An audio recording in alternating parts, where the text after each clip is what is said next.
Oh, right. Sorry. I have to check if I'm live because this clearly was not planned. This isn't clearly not planned. So listen, this is in lieu of me recording a video. I actually was gonna record, but by the time you live the video live and you recorded, you got to upload it, you got to make sure, got to do that. So I just thought I'm just gonna go with it. And I'm just gonna sit here by myself, not even my warm Ribena, so I don't know where that's gone. And oh, hello. And I actually feel like today feels like a bit of a day in mourning. I don't know if anybody else feels like this. Hi, Sonia. Hello. So I'm just going to say hello. Look at you fabulous people. Hello. Listen, so this is what I do, right? I just pull up. I don't even tell anybody I'm coming live. So here I am. Hello. Listen. You know it. You know the life. You know the life. So I was live last night with Dean, Kay, and Leanne, just talking about this report that's come out from the UK government. But I wanted to come and talk about a slightly different angle today, because basically I am wanting to give some support, but B, some guidance, right, for leaders of companies in the UK, or if you have a UK presence, because I've been hearing some things, been exchanging some messages, been having some conversations. So the last 2 days have been like completely hijacked. Everything I was meant to do, I've not done. So I'm way behind, and it's Easter. So listen, the timing of this report coming out is not lost on me. Anyone that knows anything about the innermost workings of our government knows that everything is timed strategically. So the fact that this came out yesterday, just before Easter, was not lost on me from that point of view. Above and beyond my disappointment, and I like oscillate between emotions with this, because like on one hand, I'm super annoyed, like it's daytime, so I'm not going to swear, but I'm super annoyed. And then on the other time, I just feel a deep sense of being let down by the country that I was born here, right? So I do feel a very deep sense of disappointment. I feel that the people, I'm not going to say the government, because the government is not a sentient being. It's made up of individuals who all had individual choices to be made, right? So these individuals, these group of individuals, decided that they were going to come together and politically gaslight Black people, minoritized people in the UK is embarrassing. And not only did they do that, this whole thing of like the UK should be the model for white majority countries. I did message somebody, I actually said that actually felt like a dog whistle, right? Because actually what they're saying is, if you want to deal with this race issue, the best way to do it is to deny there's an issue. So follow our lead. That's how I read that statement, if I'm really honest. I know maybe other people didn't, but that's how I read it. Oh, hello. Look, I'll put the chat overlay, look, so you can see, because otherwise, I'll be like deep in my soliloquy. So hopefully when you keep coming. And what I'm really mindful of, right, is that this is a little bit, so this is not a comparison, per se point of view, but how a lot of people are feeling in the UK is a little bit like when George Floyd was murdered last year. And we were in a state of nobody saying anything. And so the reason why I'm drawing that parallel is because there are many organizations who aren't saying anything. And when I say they're not saying anything, I am not talking about a statement, right? This is not about a PR statement, not about, reaffirming commitment to diversity and inclusion and all of that good stuff. I'm talking about fundamentally reaching out and talking to the Black colleagues within your business. I'm talking about creating a space for them to explore and vocalize and share their feelings, their emotions about this. Because what you've got to understand is they will be questioning everything. Because if you're living in a country, right, where the government is sanctioning the invalidation of your experiences, and you work for a company that hasn't said anything internally, I don't care what they do externally, internally, you're left to put two and two together, and possibly it's four, and possibly it's six, right? So you're thinking to yourself, well, do they think the same thing as the government? And also, if you're a chair of an employee resource group, or you've been championing work in anti-racism, and this comes out and your company says nothing, you're thinking, well, are they going to pull the plug on this? Because, well, are they going to go where the government is going to go? So does that mean me sharing of my experiences, the traumatic lived experience of being a Black colleague over the last 9 months to a year, does that mean anything now? Because basically the government has given a lot of organizations who felt pushed and pressured into responding to Black Lives Matter and committing to anti-racism, this is potentially going to get them off the hook, because they're thinking to themselves, oh my God, thank goodness, like the government has said what I've always been thinking. Because there is a lot of that going on. Don't get it twisted. Trust and believe, right? There are many people having conversations. I would love to tell you it's not the case, but I promise you, saying, right then, so what does this mean for what we do? And what they mean is, this isn't about what do we do to confirm what we said we were going to do, 6 months, 9 months ago. What they're saying is there an opportunity to take some things away? Because maybe we don't need to do so much about racial equity anymore. Do you know what I mean? Let's forget, McKinsey not too long ago came out with their report about corporate America, right? Saying that it's, 95 years for Black colleagues to reach the same parity as white colleagues? Like, I don't know what our number here is in the UK, but it won't be pretty. So if you're a colleague within a company, and all this is playing externally, and there's just silence, like, I can't tell you that the silence is the bit that is actually more traumatic than overt racism to some extent, because it's just the erasure of you. It's the knowing that potentially, because as I said, the silence, you're filling in the gaps. I'm not saying that this is what your company feels like. I'm saying that your silence is allowing people to think, well, do you think like that? So from a leadership perspective, you have got to make a decision. And I don't mean make the decision after Easter, because this isn't an after Easter thing. This is carrying people today, tomorrow.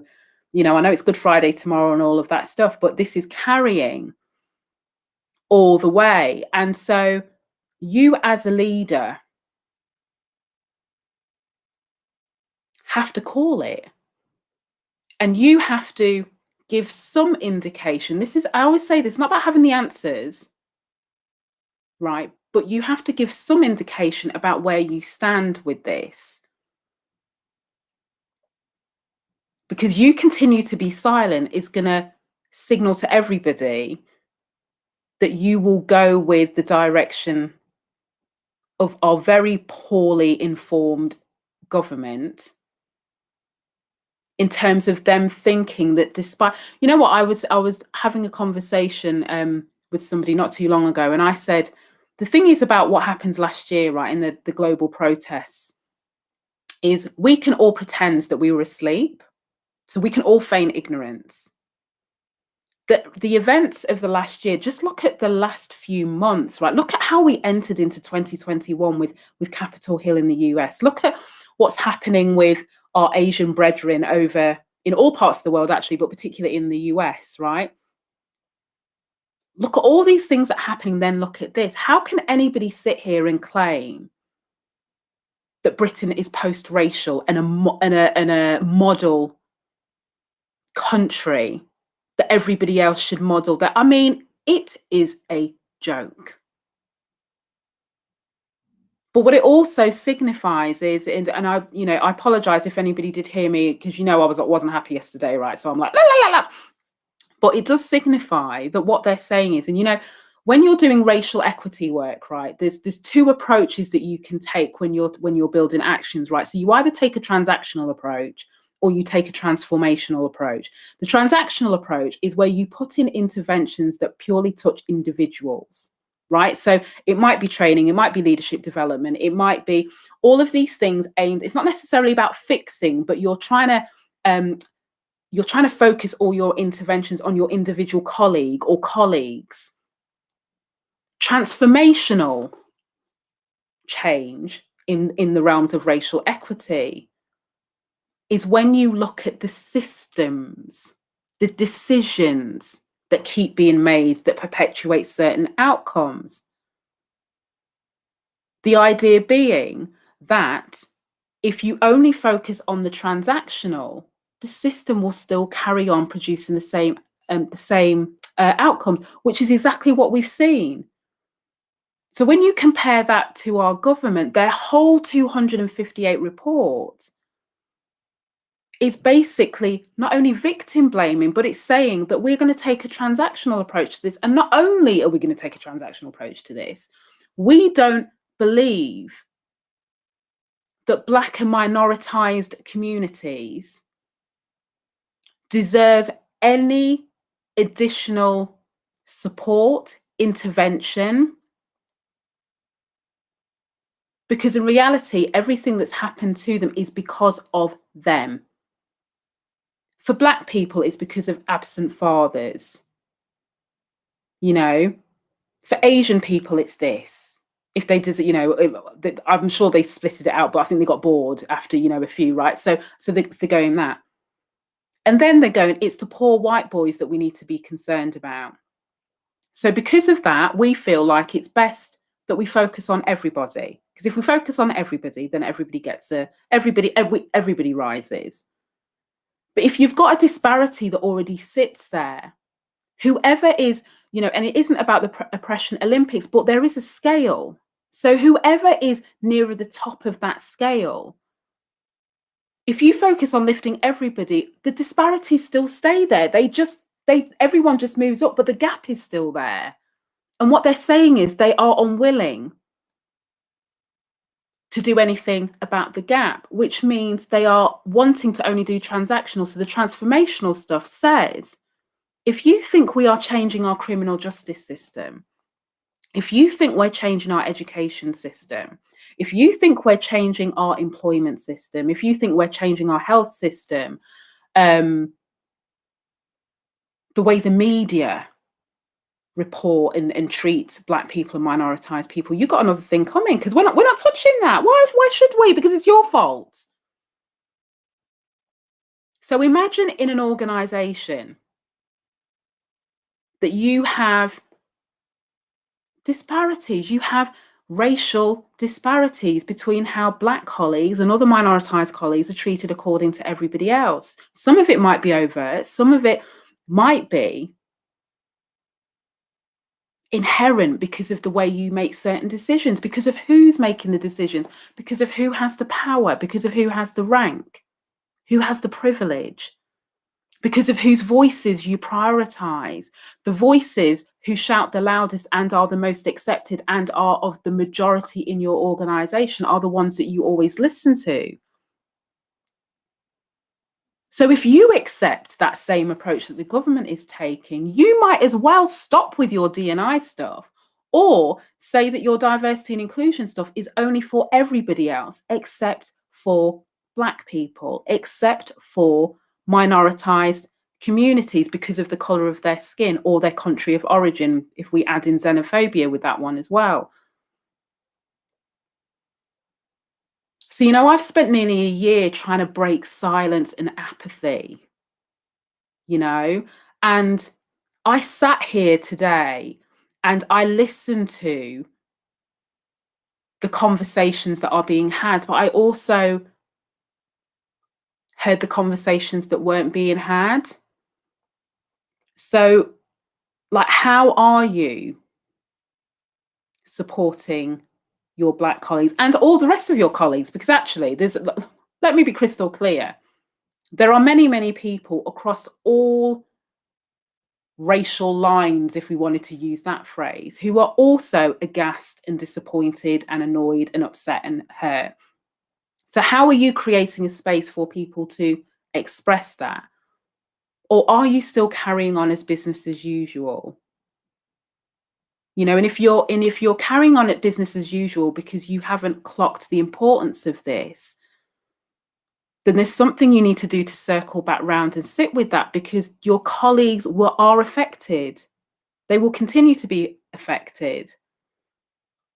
And as we head into Easter, there's a disconnect, right? Because, you know, technically we're not meant to be working and all of that good stuff. So people are left with all of those emotions. And if I feel it and I'm here, like, you know, like every day, like making noise, you know, disturbing the peace and doing my stuff. So I'm still focused, like nothing changes from that point of view. But even if I felt like, what is this country that I've lived in for 40 years of my life? What is this country that my two kids are born into? What is this society that allows this to happen? Like, how have we allowed this? How have we sleptwalked into this? I don't understand. Like, that's how I feel. I feel like we've just sleepwalked a little bit. And that's not a judgment thing. I'm saying, you know, all of us, like, how is it we've got to this point? Even though we knew the signals were there when Tony Sewell was, we knew this, we knew it was coming, but I was surprised at just the blanket, like, nothing to see here, officer. You know, yeah, like that blatant, like, it's that blatant, like, that's the bit, I was like, they've got no shame. So how is it? And is that not all the things that we talk about when we talk about privilege? Is that not the very definition of privilege? And it doesn't matter that the enactors of that privilege share my skin color to varying degrees. It doesn't matter, because you can still perpetuate a same system, even though the system wasn't built for you. That's what enactors and enablers do. But I go back to, we cannot be in a space where we're sitting in silence with this because we're feeling uncomfortable. Because we've got to think a little bit more about where we sit because of where the government sit. This is fundamentally, this is one of the few things, right? Because there's lots of grey areas in my mind. Right? And you can come and tell me and you can correct me, you fabulous people that are listening. But this is a simple case of right and wrong. Like, I cannot, like, anyone comes to me and tell me that there's like grey area. What is the grey area in this? Because somebody needs to help me see that. I can't see the grey area. So for me, there's no grey area from a leadership perspective in saying that, irrespective of where the government sits with this, I initially, as the CEO, the whatever, I'm not co-signing that. And not only am I still committed to doing what I can to dismantle how racism manifests itself in my organization, not getting into whether it's conscious, unconscious, intentional, unintentional. My job is just to make sure that I provide the right resources, the right direction and the support to make sure that we've got a fighting chance of doing this. And what the government has done not only doesn't change my commitment to do that. So don't watch what the government is doing, because my commitment that I made 6 months ago whenever still stands. But I'm even more committed because I now understand the backdrop of what we're working in. You know, and I know, like, there's a lot of people that said, oh, that this has set us back 10 years ago. Well, the reality is all this report has done has allowed those individuals and those leaders and those influencers and those people in power who were never pro equity to get to equality anyway, right? They're not anti-equality. They're quite happy to believe that everybody should be treated the same, provided we don't focus on Black people, provided they don't have to lose anything, provided they don't lose their power, they don't lose their opportunities. People who don't look like them don't lose their opportunities. So if you're already in that space, this report has done nothing but confirm what you've already been saying behind closed doors anyway.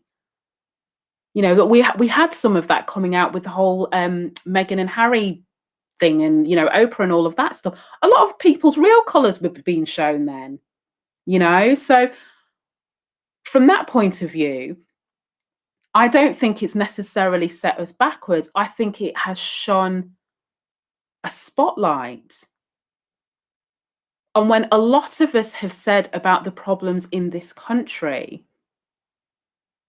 and we were ignored, we were gaslit, we were invalidated because we were told the veil of civility that exists in Britain, in the UK. We're the most tolerant country in the world, we were told. Look how many different ethnicities we have, we were told, right? And I posted, when did I post? Like a couple of weeks ago. Remember the UN Assembly call for dismantling racism?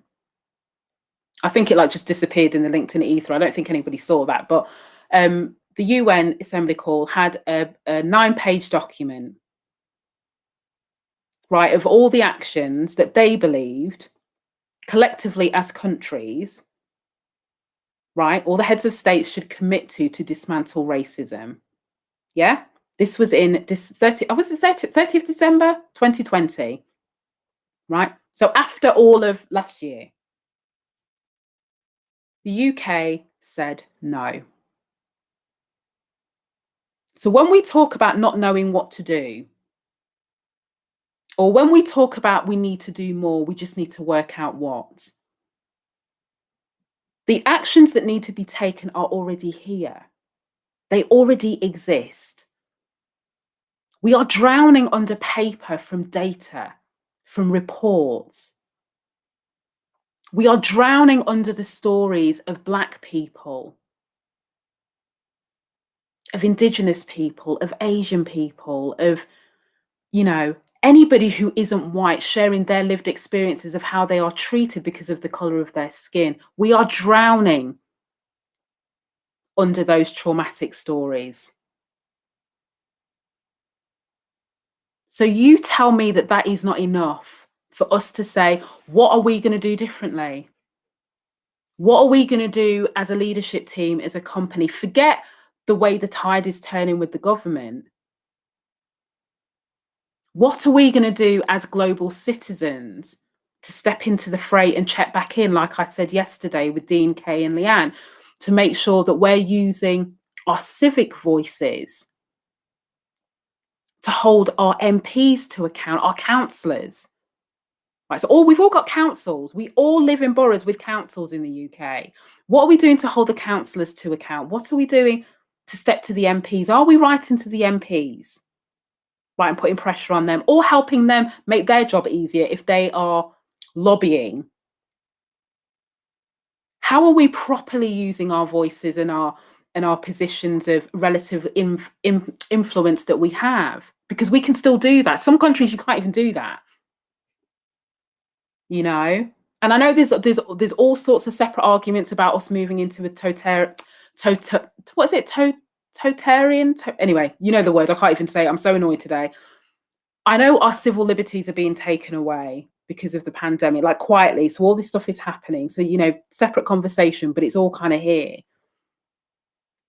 And it feels like we're just accepting it. So, I wanted to come on video and, as I said, too bloody lazy to do all the post-production malarkey that comes with it. Because I thought if I can just convince one chief executive of a company who was thinking of logging off in 20 minutes and get them to think, actually, maybe, do you know what? Let me just not disappear off for 20 minutes. Maybe let me get my board together and go, right, what are we going to do? Not what are we going to do to publicly look good? What are we going to do to support our colleagues, particularly our Black colleagues, who have, in essence, been kicked to the curb by a government that is meant to be there to protect all of its citizens. So this isn't about whether you're in the police or whether you're here or whether it's not about that. This is about our human rights. This is about how we are treated. This is about ignoring the contribution that Black people, global majority people, have made to this country for decades and beyond, voluntary and involuntary. Let me be crystal clear, right? We were good enough to rebuild after the First World War, the First and the Second World War. We were good enough to do that. We're good enough to be out here on the front line because we, as a community, majority frontline operations, not everybody has the luxury of being able to work from home. The NHS has still got to keep ticking over.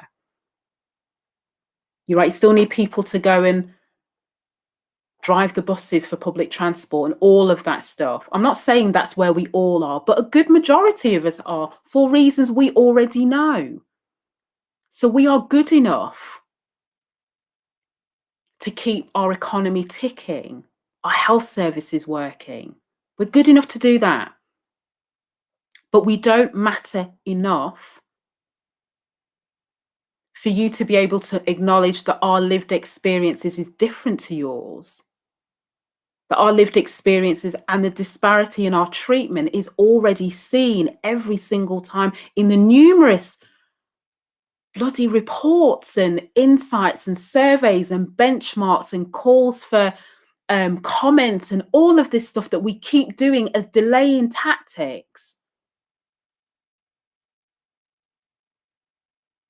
Because we don't want to admit that we are happy to live in a racialized society, that providing majority white people have a good time, in inverted commas, meaning that the system is producing favorable outcomes for the majority of white people. We don't want to change that. So that dog whistle in the commentary in the press release, Britain, a model country. I can't remember the exact words, and so don't be quoting me on this, but model country for race relations, and everything that you look at the phrasing.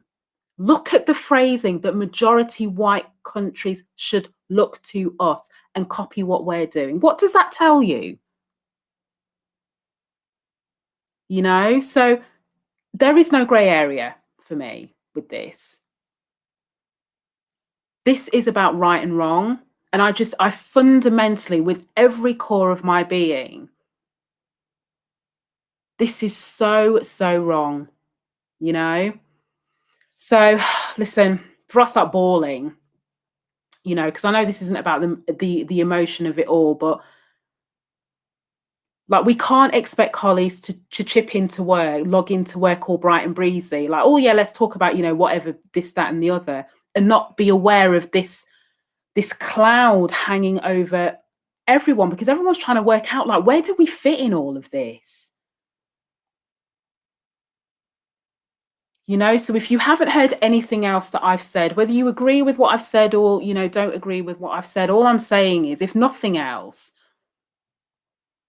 show some compassion and empathy for people who are deeply affected by this. Don't wait for them to parade their trauma in front of you for you to act.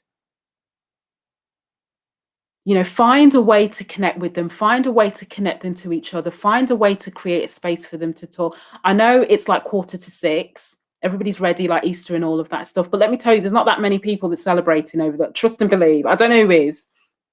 Life does go on. We've still, many of us are still focused. We still know what we've got to do. But there's a difference between always knowing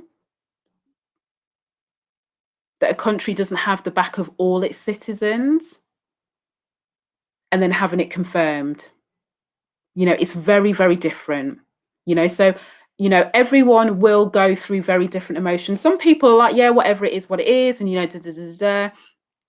and I don't invalidate anybody's emotions. You catch me at 10 o'clock, I was bright and breezy. 2 o'clock, yeah, okay. So listen, it's part and parcel. It's part and parcel of being human. But I wouldn't be me, if I didn't say something where there's no ambiguity about where I stand with this, and I've got a gazillion comments to go and respond to, and I promise I will get to all of them between yesterday and today. But we're at a moment, we've got a turning point in this country. And then layer on what's happening with Black people, with Asian people in the US. When are we going to step up and admit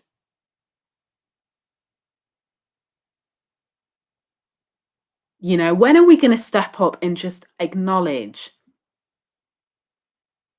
that we're too scared to dismantle this system? Because I'd rather that than the fake commiseration statements and all of that good stuff. Like, just admit it if that's the case, and save your budget. Don't hire your chief diversity officer person. Don't put out the press release. Don't put Black people holding hands with Asian people on the front of your website, because all that bullshit's still going on. Like, don't do that then. And be with the government and take that approach. But don't pretend. What I'm saying is, don't pretend with this, because this is people's lives. It is as serious as life and death. So you got to make a decision. I'm not going to water it down. There's going to be plenty of, what I call the corporate world is going to keep on spinning. There's going to be another panel about, all of this good stuff, the business panels, I mean, not the real ones, and everyone's going to be like, but you know what? Nobody's going to give you the real talk, so I'm going to give you the real talk. So I'm saying you got to make a decision. But silence ain't it. It's not it. So that's all I really wanted to say. I don't know how long I've been talking for. Oh my God, half an hour. I said to my partner, I'll be 15 minutes. We're meant to be going Asda. But I thought, sitting on my spirit, I had to share. So, thank you for listening. I will go back. I'm not going to stay on to see the comments. I can't even play any music. That's how much I'm not even vibing. Do you know what I mean? I'm looking at my little speaker on. I'm not even vibing today. But I'll come back and I'll come back and respond back. So as always, thank you for having my back. Thank you for tuning in. And it's one of those things, but we shouldn't accept it. We shouldn't accept it. And I will be. When am I back again? Oh, I'm back on Tuesday. I'm doing a live with Margie and a special military guest, Freshers. So you'll see me on Tuesday. Because there's clearly more other stuff going on in the world that we've got to talk about. But it was important that it was important that you heard from me, and that I, just shared how I was feeling. This bloody country. All right, my friends, happy Easter. And I'll be back online at some point. But you hold it together and just allow yourself to feel what you need to feel, because it's bullshit. It's all bullshit. But, we've all got to reflect. We've all got to take everybody, now I know just giving the leadership teams a hard time, but, back to everybody else, we've all got to reflect. We've all got to work out how we're going to check back in. We've all got to work out what we're going to do to make a difference and how much we're willing to, because some people don't want to. They just want to be armchair critics. That's cool. Just don't stand in my way. Don't block anybody else who's wanting to step into the fray and go, right, I'm ready. Don't block anybody. Be an enabler of that. That's my only request. Be an enabler of those who are willing to go and do something and who aren't going to accept this, whether that's your colleague, whether that's somebody in your employee resource group, whether that's a line manager, whether that's a director, nothing to do with skin color or to do with people who care. Be enablers of those people who are willing to step up and say something, who are willing to step up and do something and commit. Oh, Lord have mercy. All right, I'll see you again soon.